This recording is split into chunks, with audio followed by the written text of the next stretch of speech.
نبتدي الرحله مالتنا بقرصه خبز من التنور، هسه نفرشها على الصينيه. واقع عليه اجنحه وتكه دجاج، 4 شاش كباب، تشكيله معلاق وتكه وقلب وبيض غنم. بقى شيء بالطلي ما خليناه؟ كل شيء خلينا. عاش سيدك.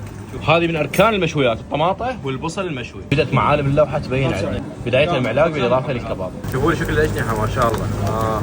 اول ما تقعدون راح تلقون هذه المقبلات المجانيه، واهم شيء انهم يدعمون المنتج الوطني كراونجي. والخبز الحار من الطي الحسنين. شوفوا الكباب ما شاء الله، ترى مالته كلش حلوه.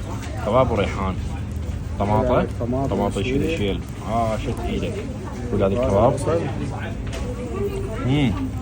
كلش طيب كباب سمان كل الزينه هذه، بس عاوزه شنو؟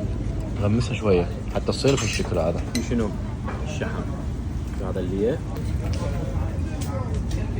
الموضوع كلش بسيط. تجون الكباب تسوي له الحركه هذه، وبعدها شنو؟ تضموه وين تروحون؟ تروحون للطماطه اللي صايره ما بين شاشه التكه. بالطريقه هذه نقول بسم الله. زم شد ايدك، شوفوا لي بسم الله. المعلاق طيب الى درجه، اسحب لا تستحي عوافي. الاجنحه اكو بها طريقه الاكل اللي هي هذه، شوفوا لي تبقى بس العظام بيدكم. هذا هو المطلوب. اليوم كنا عند كباب خرفان اللي موجود بالدوره بشارع المصافي مجاور مستشفى الدوره.